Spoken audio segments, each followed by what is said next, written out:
Alô, amigos, bem-vindos ao Gente que Fala ao vivo, de meio-dia a 1 pela rádio Trianon, AM 740 São Paulo, Rádio Universal, AM 810 Santos e AltV, www.altv.com.br, com reapresentação 6 horas da tarde. Estamos também na TV Guarulhos, canal 20 UHF, canal 3 da NET, em Guarulhos, 11h30 da noite. Nosso blog, gentequefala.com.br, acesse, conheça nossos colunistas e colaboradores. Nossa fanpage, Facebook/Programa Gente que Fala, WhatsApp 974012235, chat no site da AltV e ainda um telefone direto à sua disposição. É São Paulo 5052-6622. Participando desta edição de Gente que Fala, neurocirurgião Dr. Feres Shadat Neto. Doutor Feres, prazer tê-lo aqui, doutor Feres. Prazer é todo meu, boa tarde a todos. O senhor é chefe da neurocirurgia da Universidade Federal de São Paulo? Sou responsável pela neurocirurgia vascular da Universidade Federal de São Paulo. Também conosco o otorrino do Hospital SEMA, Cícero Matsuyama. Doutor Cícero, prazer tê-lo aqui. Um prazer todo nosso. Um abraço a todos os ouvintes, né, e as pessoas que estão assistindo via internet pelas câmeras. Quando eu digo otorrino, está certo nessa abreviação? Na verdade, assim, como o otorrino é famoso por ouvidos, nariz e garganta, né, então seria otorrino laringologista, né? Então até as crianças que vêm no consultório falam: nossa, doutor, tem 22 letras, tal. Então, quando você passar a ler tudo direitinho, você está num nível bom escolar, né? Realmente então não estou ainda. É ótimo para fazer aquela brincadeira de forca, né? Você põe o nome, né? Para acertar, assim, você acaba ganhando o jogo. O senhor é do Hospital SEMA, Hospital do corpo SEMA, do Hospital né? SEMA. Tem uma formação igual do doutor Feres aí, né? Saí da Escola Paulista também. Fiquei até 2005 lá, mas enfim, agora eu fico no Hospital SEMA. Também conosco o médico Dácio Prota. Prazer tê-lo aqui, doutor Dácio. Prazer estar aqui mais uma vez. O senhor é angiologista, cirurgião vascular e é da circulação clínica de condicionamento físico. Isso. É circula-ação. Circulação, é um trocadilho com a circulação. Sim. Na minha área, como eu mexo com a parte circulatória, a gente também faz condicionamento físico para pessoas que têm algum tipo de problema. A última vez que estivemos aqui no Gente que Fala, que o senhor esteve presente, eu deixei passar uma pergunta que eu faço agora. O senhor é atleta que se tornou médico ou é um médico que gostou da parte da... Acho que é um médico que gostou da parte de condicionamento físico. Condicionamento físico. Isso. É isso. Eu tive a oportunidade de me empenhar um pouco mais e desenvolver um pouquinho mais essa área. Hoje é comum, né? A circulação... É comum, bastante comum hoje em dia. Mas como é que é? Eu vou já me adiantar aqui. Como é que é? Eu vou uma... Deixa, eu estou com boa saúde, por favor. Lógico. Mas eu vou a uma academia, alguma do gênero, não é? Eu tenho que ter uma orientação. Não posso chegar lá e simplesmente fazendo uso de aparelhos dessa forma. Eu gostaria que o senhor já situasse isso. É importante que tenha uma orientação, até porque hoje em dia a academia ela recebe pessoas que têm às vezes algum tipo de patologia e que necessitam fazer algum tipo de atividade física, né, orientada. Esse modelo que a gente a gente copiou do professor Cooper, que tem em Dallas um centro bastante grande, e a gente veio com a ideia de montar uma coisa parecida, lógico que um tamanho bem menor do que o dele, e a gente já faz isso já há uns 30 anos mais ou menos, né? Aquele entusiasmo todo que nós tivemos nos anos 70, aliás, virou sinônimo de condicionamento físico. Método Cooper. Método Cooper. Isso. Esse ainda continua? Foi um modismo que se... Ele foi se modificando, né? Na verdade, o professor Cooper ele ajudou a desenvolver bastante essa vontade, a relacionar a atividade física com saúde e a incentivar as pessoas à prática de uma atividade mínima, que seria andar ou correr, né? Isso se difundiu bastante pelo mundo inteiro, né? O que é uma atividade mínima para que eu não chegue no Dr. Feres? Mínima, por exemplo, que você possa fazer... A gente considera hoje em dia de mais ou menos umas 3 a 4 vezes por semana. É lógico para a pessoa que não faça nenhum tipo de atividade, né, sedentária. Mas se você se movimenta, se você todos os dias faz pelo menos uma caminhada, isso tudo conta. O Dr. Cícero gosta de correr. Isso. Importante. É uma atividade que a gente chama, é uma atividade aeróbica. Uma atividade muito importante do ponto de vista cardiovascular. Às vezes ela é insuficiente se você levar em consideração as articulações, o arcabouço que nós temos para carregar, ou seja, a musculatura, as articulações, e você precisaria fazer também alguma atividade muscular, um exercício muscular, alguma atividade de resistência. Como ele gosta de correr, né? É lógico que ele não saiu correndo assim. Ele precisou de um tempo para iniciar ou para chegar no estágio atual. Mas a pergunta é a seguinte: correr ou andar? Andar ou correr? No começo, andar.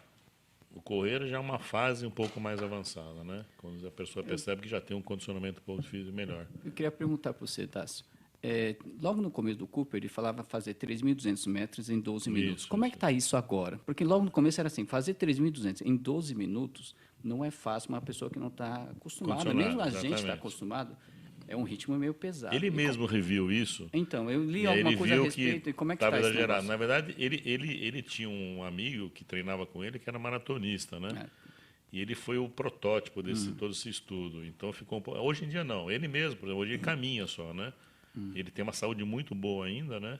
E ele caminha. Então, hoje em dia, se você perguntar para ele, ele vai falar para você caminhar. Certo. Tá? Que é o ideal. Que lesa menos articulações. Isso, exatamente, né? Exatamente isso. Você tem que considerar, além a melhora da sua saúde e a melhora de qualidade de vida. Tá? São duas coisas um pouquinho diferentes. A melhora de qualidade de vida é a coisa de imediata que você vai ter. Você vai sentir melhor para a prática de alguns exercícios. E a melhora de saúde vai ser mais a longo prazo.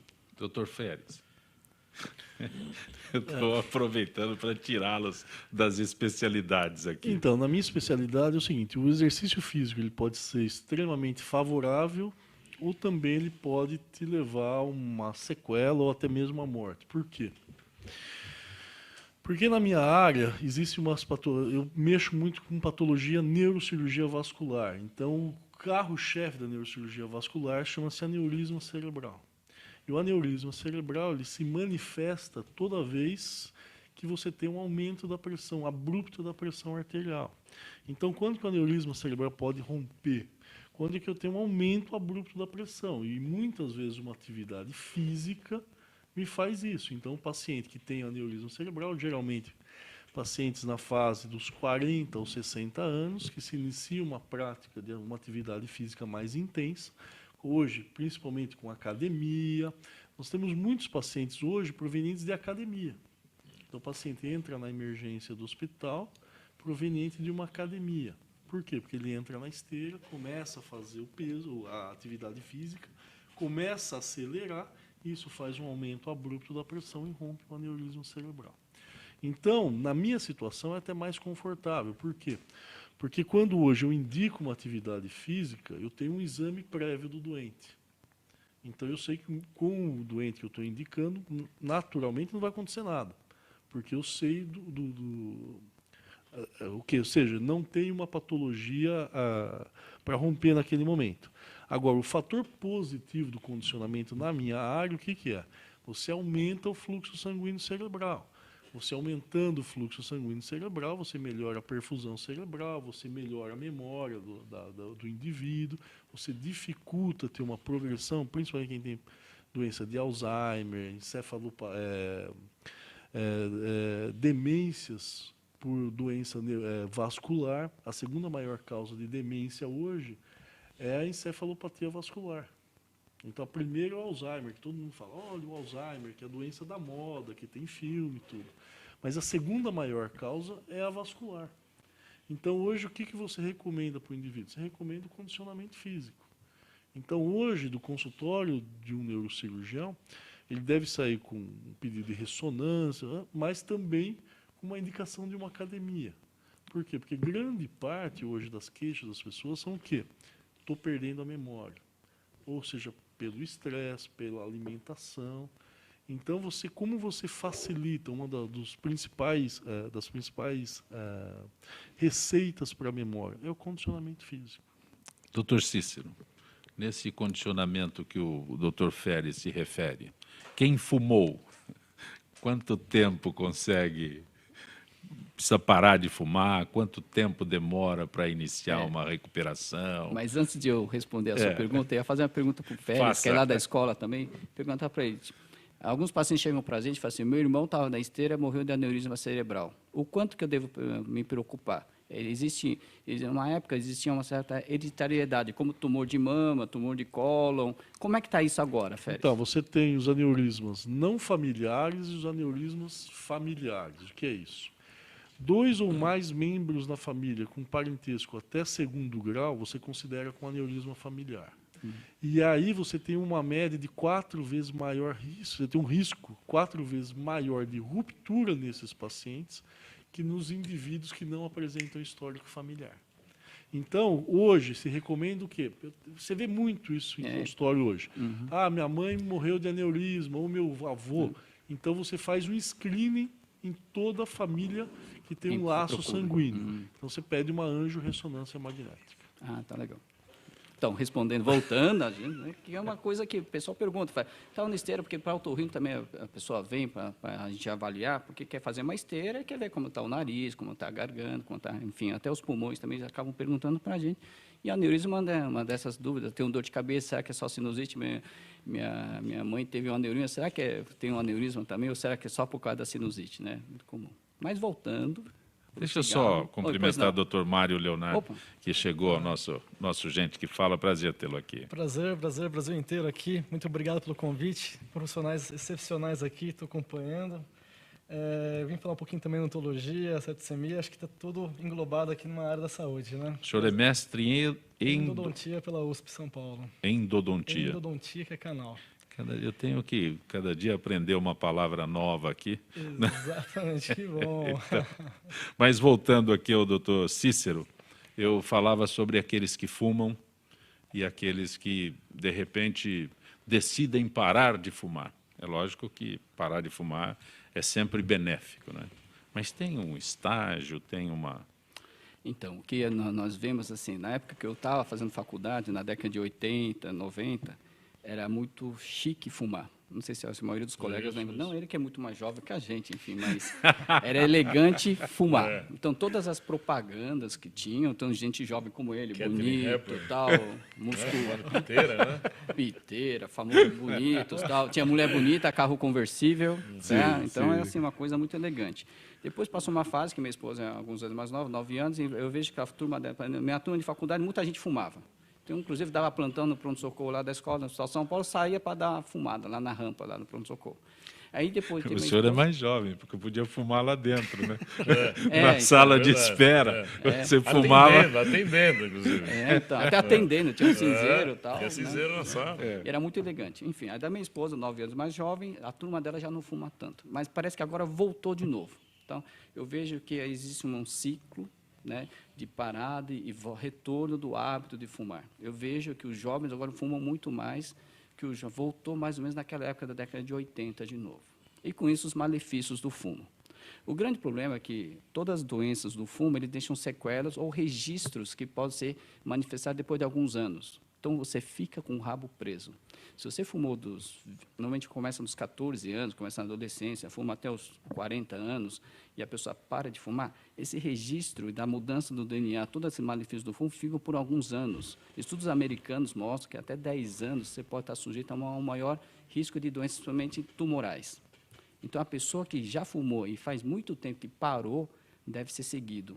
Se a mulher vai faz o Papa Nicolau, prevenção do câncer do colo do útero, a pessoa que fumou e parou, tem que passar um profissional, pneumologista, otorrino, para ver se não tem um câncer ou outras doenças, tipo doenças cardiovasculares, né? Doenças vasculares e doenças a nível cerebrais também. Só complementando uma coisa, com relação ao hábito do cigarro, e a gente faz a avaliação desses clientes que vão fazer atividade física, parece que mudou um pouquinho. Muitos associam o uso do cigarro ao álcool. Então, assim, você pergunta, você fuma? Não, eu não fumo. Ah, eu fumo de fim de semana quando bebo. Quer dizer, não fuma de segunda a sexta. E não fuma de segunda a quinta e fuma sexta e sábado. Quer dizer, eu não sei se é exatamente um hábito ou uma forma até de... Socialização. No meio que ele vive, dos amigos que ele está, às vezes todo mundo... O prejuízo é o mesmo. É igual. Mas o que é fundamental é a predisposição pessoal. Você fala, eu conheço um tiozinho lá da minha rua, um vovozinho, fumou 90 anos, não teve nada. Mas ele é o único, o resto morreu tudo, né? Você Não concorda chegou comigo? aos 90. Então, o pessoal faz a exceção à regra. Não, é o contrário, né? Ele, graças a Deus, ele teve uma saúde, mas não teve nenhum câncer, não teve nenhum problema vascular, mas enfim, isso não é a regra, né? Doutor Mário, na tua especialidade, quando aparece um fumante lá, qual é a expectativa tua com relação ao paciente? Primeiramente, que o cigarro, o tabaco, está envolvido toda a saúde sistêmica, como vocês estão falando aqui. E, logicamente, que com os dentes também. Como assim? É prejudicial. Falando da parte estética, pigmentação dos dentes. A parte funcional, doença periodontal, que tem muito a ver também com problemas sistêmicos, problemas do coração, endocardite futuramente, que pode ser que venha a ocorrer. E gostei muito dessa parte que vocês estão falando também das gerações. Por exemplo, eu não sou eu sou mais novo que vocês, sim. Que bom. Não tão velho, né, como a gente. Né? Mas eu lembro Mas que... também já fomos jovens, viu? Ainda bem. Juventude é uma doença que passa dia a dia, viu? Exatamente. E naquela época, realmente, meus pais fumavam. A minha geração já é uma geração que, nossa, cigarro, que coisa ruim. E espero que essa geração dos 20 anos abandone o cigarro realmente, porque o malefício está estampado aí no dia a dia, né? Os males que faz não só para a saúde bucal, como em geral do paciente. Doutor Férez, eu não posso deixar de A pessoa é ouvi-lo. considerada não fumante 13 anos após parar de fumar. E você tem o ativo e tem o passivo também. Deixa eu aproveitar isso que você se refere, porque há algum tempo eu li que alguém que pare de fumar, pelo menos 8 anos depois, é que o corpo começa a se recuperar. Exatamente. O senhor falou em Então, 13 anos. 13 anos. Porque depende, vamos supor, depende do órgão. Cada um é cada um. Né? O pulmão, a tendência são 13 anos após. Só que também, quando, vamos supor, na minha área, você mexe com uma patologia voltando ao aneurisma cerebral, que é o que se depara muito no dia a dia, principalmente nessa época agora, de inverno, que é uma doença da moda agora no inverno, porque aumenta a pressão naturalmente das pessoas e rompem os aneurismas. O aneurisma está diretamente relacionado ao tabaco, ao fumo. Se você pegar uma média de 10 pessoas, 8 fumam. E fumam e chegam ao consultório com o vício do tabaco. Agora, se você tira imediatamente, você fala, pare de fumar imediatamente. O médico jamais pode fazer isso. Se você falar, pare de fumar, o cara para de fumar, ele entra num estado de ansiedade, aí ele piora. Normalmente muda de médico. Exatamente. Você tem que fazer uma diminuição gradativa, senão é pior. Em termos de um aneurisma, por exemplo, é que se promove a ruptura. Você vê que se o paciente ele para imediatamente, 1, 2 semanas depois, o cara ele tem crise de ansiedade, é Lexotan, não dorme mais, e aí facilita a ruptura de um aneurisma. E é isso que a gente vê muito em consultório. Então, quando você vai mexer com o tabaco, você precisa substituir o tabaco, o hábito de fumar por PET. Depois, muitas vezes, hoje, nos Estados Unidos, se dá muito aquele cigarro eletrônico. Porque não é só o vício da aspiração, é o vício da mão. Sim. Então, a pessoa, muitas vezes, ele não fuma pura e simplesmente pela aspiração, pelo vício do cigarro, mas pelo movimento da mão. Ele tem um tique, ele precisa de algo na mão. Precisa até ocupar a mão. Ocupar a mão. O Mário Covas, que via com o cigarro apagado, né? Sim, mas com 4 maços na mão. Quando ele parou de fumar, ele ficava o tempo inteiro com o cigarro. Né? Então, você tem que fazer a substituição gradual. E aí sim você tira o paciente do estado de ansiedade, tudo, senão é a mesma coisa, como ele falou. Você vê muito isso, você vai em enfermaria oncológica, Mais todos próximo, os senão doentes, ninguém todos os sabe doentes o senhor tá aonde? Na janela do quarto. E aí você tem briga entre familiares, mas meu familiar é terminal, ele precisa fumar, ou o médico autoriza a fumar quando o paciente é terminal e a família não aceita. Existem muitos casos de processos médicos envolvendo isso. O médico ele se sensibiliza com o paciente, mas a família não. Doutor Férez, quando o Dácio estava falando sobre atividade física, o senhor fez uma referência sobre pessoas que chegam até o senhor, necessitando da sua competência porque teve problemas durante a prática de esportes. Imagino que o caso mais recente é do Feijão, o lutador De MMA, que foi vítima de um aneurisma pouco antes de entrar no ringue. Eu queria entender essa associação, este perigo Então, todo esportista, ele mexe com variabilidade da pressão. Então, o esportista, tanto que quando você se torna esportista, diminui a frequência cardíaca, mas você mexe com o pico da pressão. Então, toda atividade, você tem uma variabilidade da pressão. Mesma coisa o fumo. O fumo, a todo momento, ele faz picos de pressão. Por isso que ele rompe um aneurisma cerebral, ele dá um infarto do miocárdio, porque ele trabalha com o pico da pressão. Não é diferente, eu sou hipertenso. O hipertenso, se você não fizer o pico da pressão, você não tem um infarto, você não tem uma ruptura de um aneurisma. Então, quando você fala no feijão, por exemplo, se ele vai entrar no ringue, ele vai ter uma variabilidade de pressão. Emoção, luta, fixação, liberação de adrenalina. A liberação de adrenalina leva a vasoconstrição, porque é a todo momento de atenção. Toda vez que eu me preparo para enfrentar algo, eu tenho a liberação de quê? De adrenalina. Então, naturalmente, eu aumento a minha pressão. É a mesma coisa, o ato sexual. O ato sexual aumenta a pressão. Então, o indivíduo, uma das coisas que você não recomenda por paciente é realizar atividade sexual. Porque toda vez que você realizar uma atividade sexual, você vai aumentar a pressão. É por isso que você vê o clássico das novelas, o quê?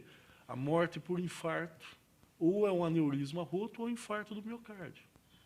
Por quê? Porque faz o pico da pressão. Aqui eu tenho que a boa notícia é que esse risco pode ser evitado. Pode ser evitado? Evitado se descobrindo previamente. Por isso que existe uma prevenção para um AVC?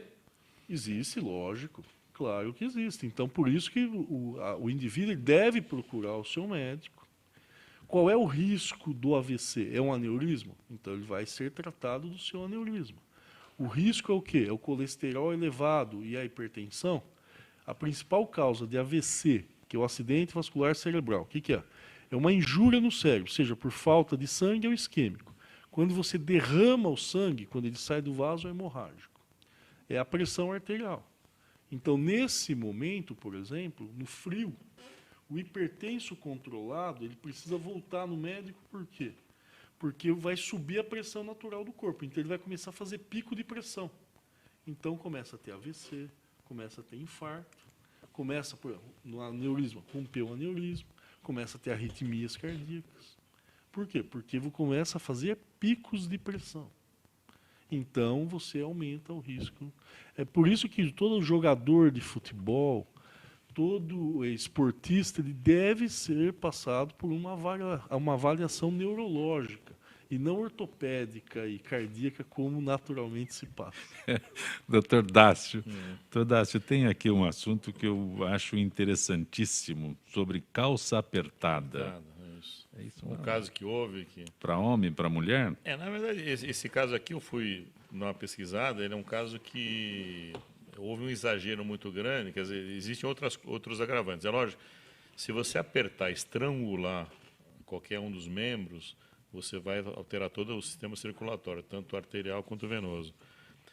Essa pessoa especificamente, ela era muito obesa, ela estava com uma roupa relativamente apertada e ficou muito tempo numa mesma posição com a perna flexionada. Quer dizer, mas não é só a roupa, que a roupa foi chamada a atenção, mas o problema era a obesidade dela e a posição que ela estava.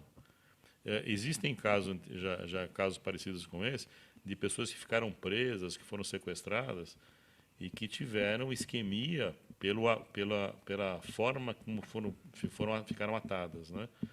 Seriam mais ou menos parecidas, que eram pessoas normais, não eram obesas, nada, não tinham nenhum tipo de patologia.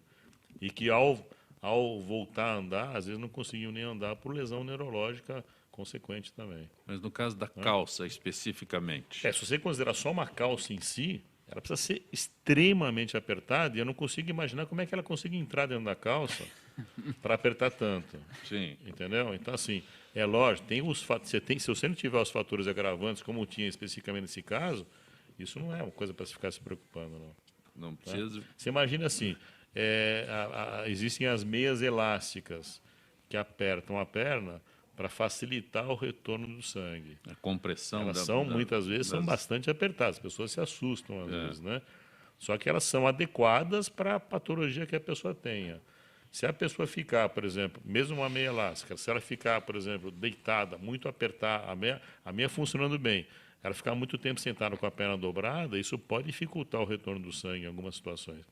Não chegar a ter trombose, coisa assim, mas pode agravar um pouquinho mais o retorno do sangue, mas geralmente são coisas passageiras. Você Agora, volta a andar, volta a melhorar. Me chama a atenção, calça apertada para homem também? Tem. Quem usa calça? Tem, bem apertado. E bem apertada. Exatamente. Aí, nesse caso, não é só a perna que está apertando. Né? Eu não ia chegar tanto, mas exatamente meu questionamento é isso, né? Isso. A perna estrangula demais. Tudo. Doutor Mário. Doutor Mário, hoje, né, todo mundo quer ter um sorriso muito bonito, né? Mas que para se conseguir, em alguns casos, um sorriso bonito, o investimento é muito alto, é isso? Olha, ótima pergunta. Hoje está normal, ver na televisão, nas revistas, todo mundo querendo falar do sorriso branco, da estética, transformar o sorriso, fazer bastante faceta, lente de contato que está na moda, que realmente são tratamentos caros. Mas será que o paciente precisa disso? O que eu quero dizer? Que o mundo hoje está vivendo uma gourmetização. Como assim? Você vai na padaria, não vai comprar pão, vai comprar um pão com algo especial a mais. Vai cortar o cabelo, vai cortar cabelo no ateliê. Será que você precisa fazer um ateliê da odontologia também? Ou realmente cuidar da função e desenvolver para o paciente a estética? Tem tratamentos mais baratos, por exemplo, resinas compostas, o próprio clareamento, que são saudáveis, e com investimento menor. Ou, se não, lente de contato, realmente, você precisa trocar facetas, próteses na boca inteira, ou apenas alguns dentes e já faz o anseio da parte estética. Lembrando que a gente está falando da parte estética, mas não podemos esquecer de maneira alguma, estamos aqui com 3 médicos muito referenciados, a biologia, a função. A estética vem depois. Primeiro você tem que controlar a base internamente, tratamento de canal, um aparelho ortodôntico para a mastigação ficar de acordo, doença periodontal tem que estar controlada, que senão nosso doutor Férez vai ter muitos pacientes odontológicos. Quando a gente fala de estética, né, tem aqueles que há necessidade de procurar um dentista, vamos simplificar o assunto. Mas aí eu não quero apenas um dentista, né? Eu quero alguém que faça um milagre e me deixe bonito, pelo menos para sorrir. Aí é que eu estou querendo entender que, às vezes, as pessoas colocam um carro na boca, o valor de um carro na boca. Chega a esse estágio? Primeiro, a gente está falando em autoestima. Sim. O sorriso é autoestima. A beleza, o belo, começa pelo sorriso bucal. Infelizmente, a população brasileira ficou muito tempo sem cuidar da saúde bucal. Querendo ou não, quando alguns vêm para o dentista, o estágio já está bem avançado. Em alguns casos, não são todos, realmente o investimento chega a ser um pouquinho mais exorbitante. Mas dá para tentar fazer tratamentos um pouco menos, com economização, um pouco menos caros, que a gente diria, né? Por exemplo, hoje temos implantes internacionais, são fantásticos, ou implantes nacionais, já pode diminuir pela metade do valor do tratamento. O próprio laboratório de prótese, tem gente que é uma terceirização do tratamento odontológico, podemos trabalhar com laboratórios fantásticos, reduzindo o custo também. Tecnologia, por exemplo, de clareamento, chegou agora no Brasil. Ótima pergunta, todo mundo fala nesse sentido de clareamento. Odontologia, estética a laser. Clareamento a laser faz bem para a saúde? Não faz. Vocês são médicos. Se eu colocar a luz no clareamento, dá dor. O que é dor? Inflamação. Se você usar na França a laser ou luz, o dentista vai preso. No Brasil, não. No Brasil, não. E para postergar o tratamento, você pode usar o caseiro, tem umas modelos especiais agora, que você usa de meia hora a 1 hora por dia, vai ter resultado que vai prolongar por mais tempo que o laser. E aqueles que querem fazer isso em casa?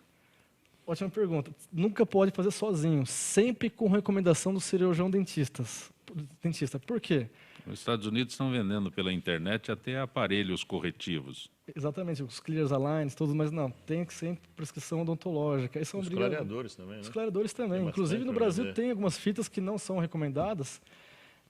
Por quê? Primeiro que não sabe a concentração. Mesma coisa, vocês são médicos, vai prescrever amoxicilina. Você vai na farmácia, vai comprar amoxicilina 500 miligramas, se for essa realmente concentração. Se eu der para o paciente, você vai fazer um clareamento em casa, qual que é a dosagem? Ele vai pegar a bisnaga e preencher inteira a moldeira? Tá certo isso? Não, tem que usar a concentração correta. Eu sou muito contra essas vendas. Mas esse negócio da estética é interessante. Hoje, o primordial é a estética, independente da patologia do paciente. Você vai programar uma cirurgia, a discussão do paciente hoje não é mais a doença. Doutor, como vai cortar o meu cabelo? Como é a cicatriz? Você vai raspar meu cabelo? Não vai? Como é o corte do cabelo? Não é a discussão mais da patologia. Sempre você chega e quer explicar a patologia. Você, doutor, vamos lá no cabelo, na estética. Onde é a cicatriz? Aparência. Exatamente. Então, hoje, na minha área, o neurocirurgião, você se torna um cabeleireiro. Sim, você tem que pentear o cabelo, não pode deixar uma cicatriz visível. Nós não raspamos mais o cabelo. Você faz uma coisa que nós chamamos de caminho de rato, porque isso interfere hoje na estética. Antigamente, as reconstruções ósseas, porque você faz um corte de um osso e faz a reposição, tinha fundamentos cranianos. Hoje isso é impossível. Então, hoje, qualquer alteração quase que imperceptível para o paciente, a falha da cirurgia, não, o senhor está curado, não, mas ficou uma pequena falha no meu crânio. Nós vamos para o intervalo e retornaremos em instantes com o Gente que Fala.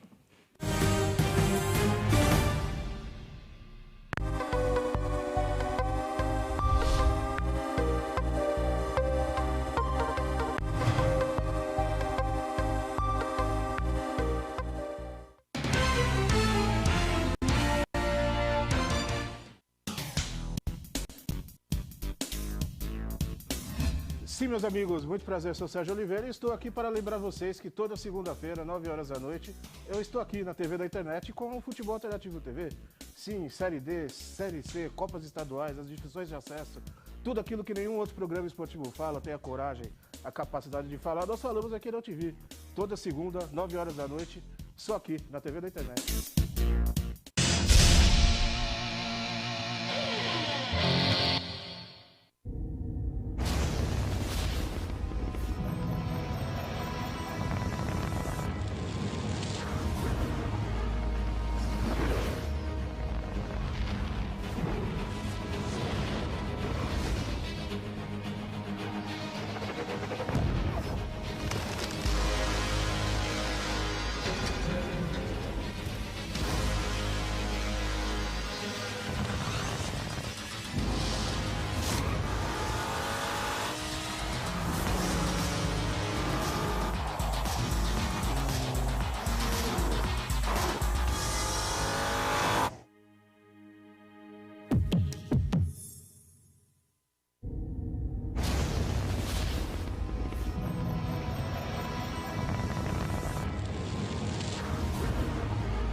Rapazes, vocês também podem fazer tanto sucesso quanto Bruno Galhaço. É só ter o básico. Malhas a partir de R$ 59,95. Calça jeans a partir de R$ 39,95. Camiseta básica várias cores, só R$ 19,95.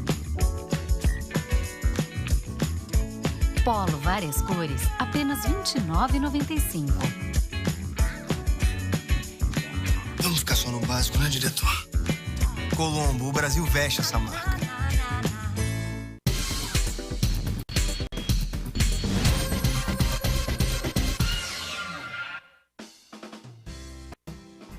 Você já ouviu falar na Lei de Zoneamento?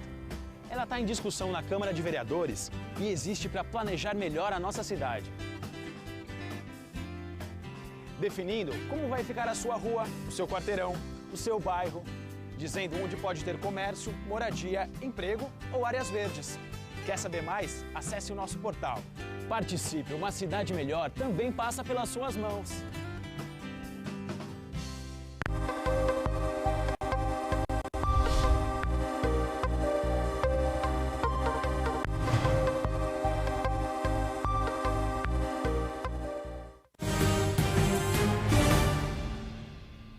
Você está acompanhando Gente que Fala pela Rádio Trianon, AM 740 São Paulo, Rádio Universal, AM 810 Santos, AltV, www.altv.com.br, com reapresentação 6 horas da tarde, também TV Guarulhos, canal 20, o HF, canal 3 da NET em Guarulhos, 11h30 da noite. Acesse o nosso blog, gentequefala.com.br.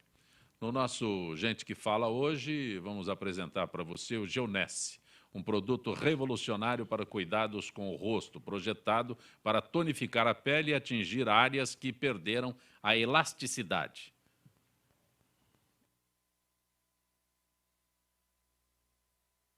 E a gente foi fazer o teste.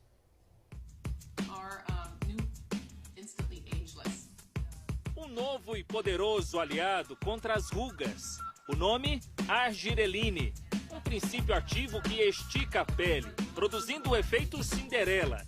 Muda a aparência por um tempo, cerca de 5, 6 horas, mas depois volta tudo ao normal.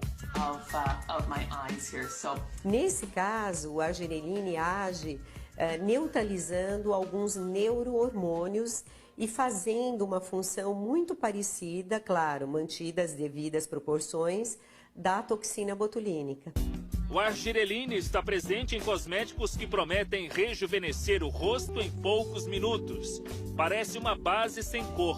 Você pode ir numa festa e aí você vai ficar bonita instantaneamente. Você pode ir em uma conferência, coisa rápida ali mesmo. Você mesmo pode aplicar. Se a pele estiver bem limpa, os sinais de envelhecimento podem ser amenizados em 2 minutos. O efeito surpreende. Ficou muito bom, principalmente na região dos olhos e dos lábios.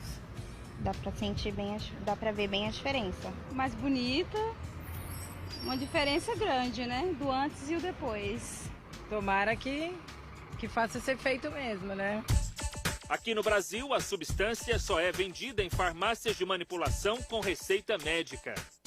O produto que você vai utilizar nessa área deve sempre, de preferência, ser recomendado pelo seu dermatologista. Pode haver alergia, independente do produto ser bom, mas o mais importante é que ele esteja aprovado pela Anvisa, porque quando você tem essa aprovação, você tem garantia de que há segurança e eficácia do produto. Este empresário está trazendo a fórmula americana para comercialização. O produto ainda não foi liberado pela Anvisa, mas a expectativa é que esteja à venda até o fim do ano. Dona Duchanka, de 62 anos, quis experimentar. Eu abri aqui a embalagem e nós vamos fazer o seguinte, ó. Com a pontinha do dedo, uma pequena quantidade do produto, você vai dar leves batidinhas e espalhar o produto pela superfície da pele, ó. Veja agora o antes e o depois. Como que você se sente se vendo assim? Mais jovem. Tem 62, mas está se sentindo com quanto? 50, vai. Homens também podem usar. Wilson, de 58 anos, levou pouco mais de 2 minutos para sair do salão com um novo visual. Gostei.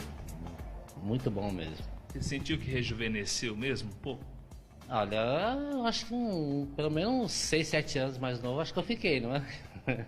Eu também vou experimentar esse negócio.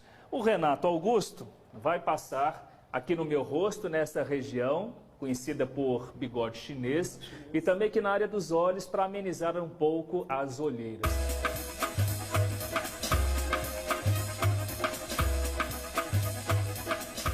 Olha, parece que tem uma cola sendo colocada no meu rosto. É bem geladinho, parece um creme, né?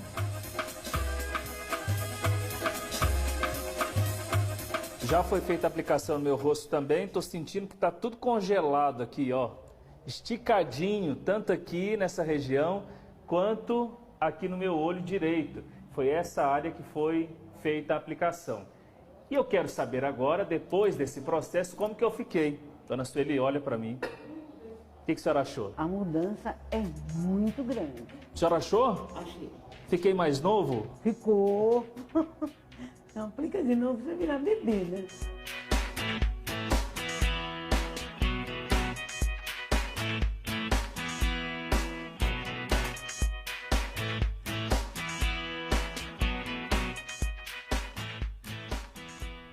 Impressionante, hein?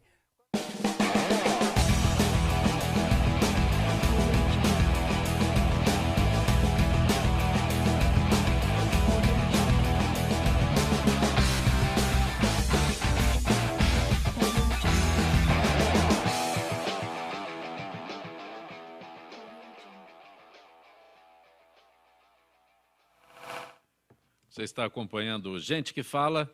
Conosco hoje o neurocirurgião Dr. Feres Shaddad Neto, o angiologista Dácio Prota, o otorrinolaringologista Dr. Cícero Matsuyama e o mestre em endodontia, Dr. Mário Leonardi, conosco hoje no Gente que Fala.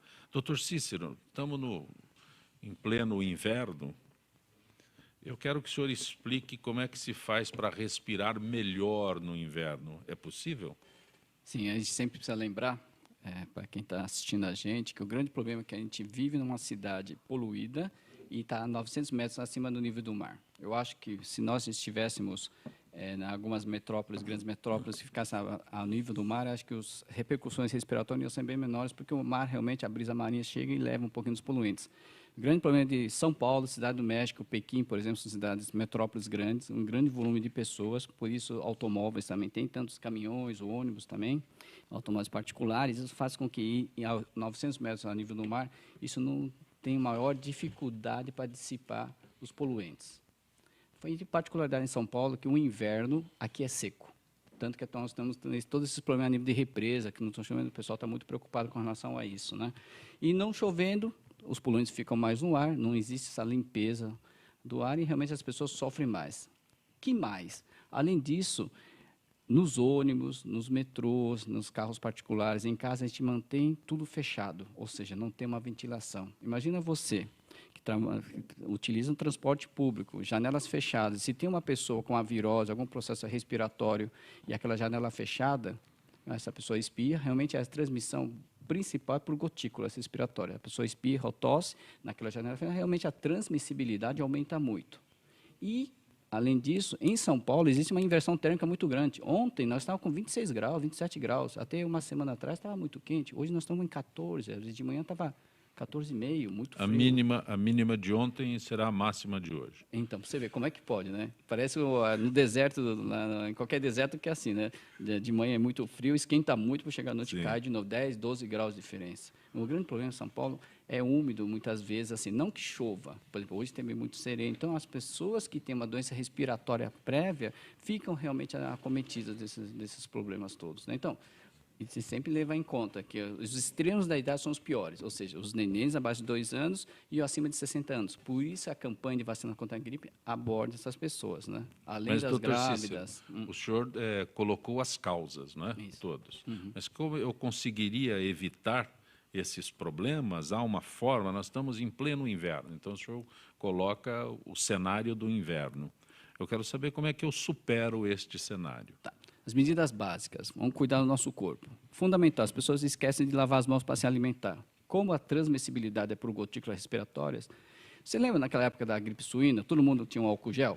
Sim. Todo mundo tinha um álcool gel na bolsa ou no bolso da gente. Antes de se alimentar, a gente passava um álcool gel e se alimentava. Para você ter uma ideia, o nível de conjuntivite em São Paulo caiu para metade. Né?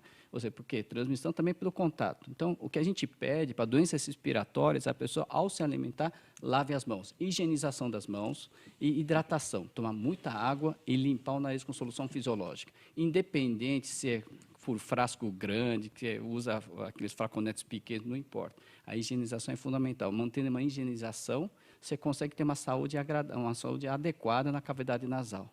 Então, esses são alguns meios. E, realmente, na medida do possível, se puder evitar o contato ou ambientes fechados, desde que seja possível, isso seria o adequado. Mas, muitas vezes é impossível. A pessoa pega metrô às 7 horas da noite, nessa linha vermelha da gente que vai para a Zona Leste, a pessoa mal consegue entrar no metrô, como é que consegue ficar sem esse contato? É realmente muito difícil, né? Se for na Praça da Sé, é capaz de ser empurrado para o outro lado. Então, cai do outro lado. A pessoa entra numa porta, acaba empurrando e sai do outro lado, né? Nem, você só atravessa o vagão, né? Então, essas medidas básicas, realmente a higienização das mãos, hidratação e limpeza nasal, acho que é fundamental.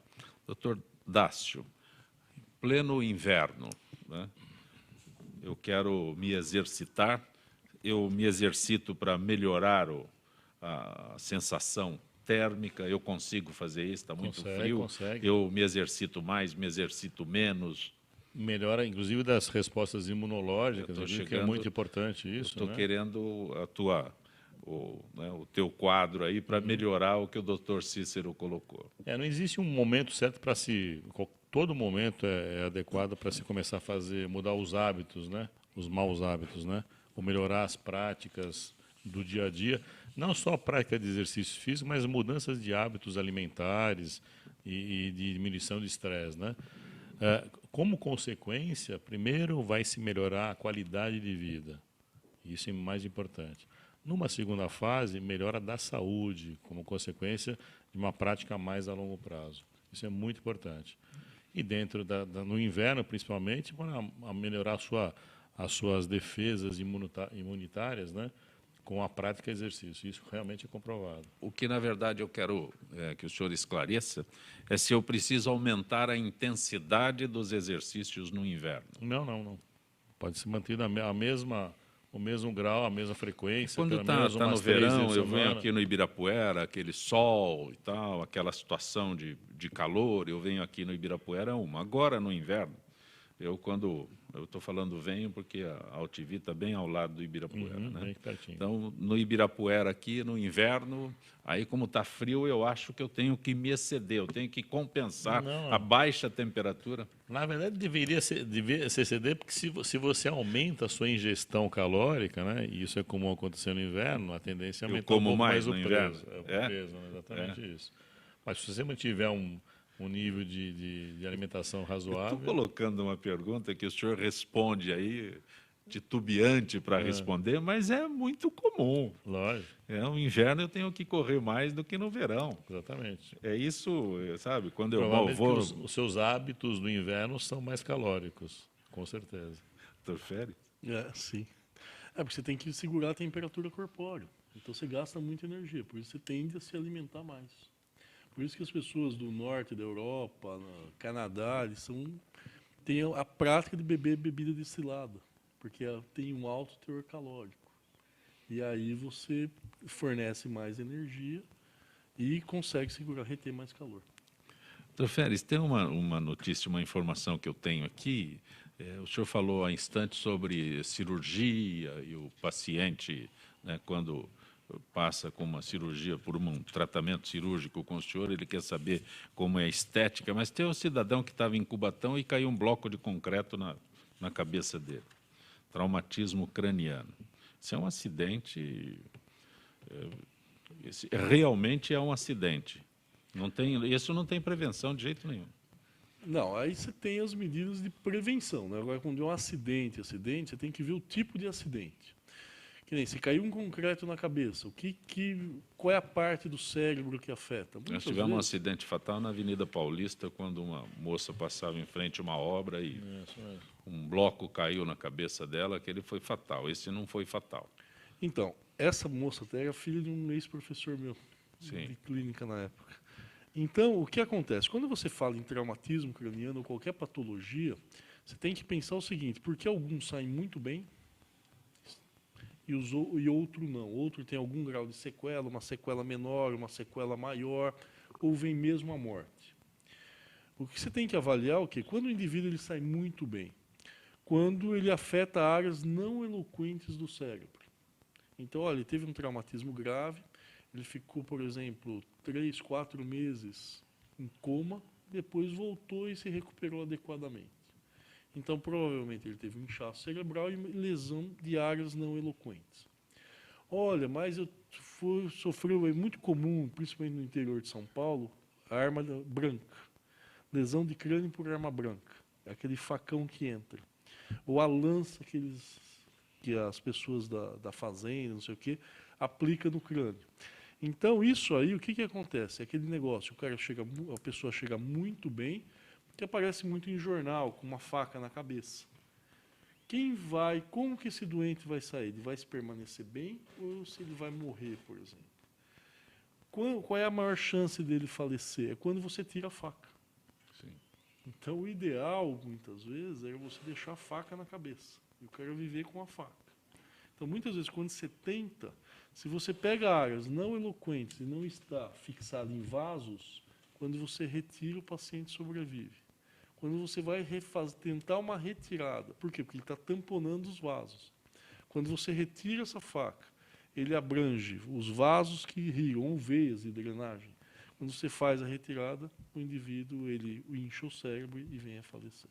Então, quando você fala em traumatismo craniano, afetou que áreas do cérebro? Área eloquente ou área não eloquente?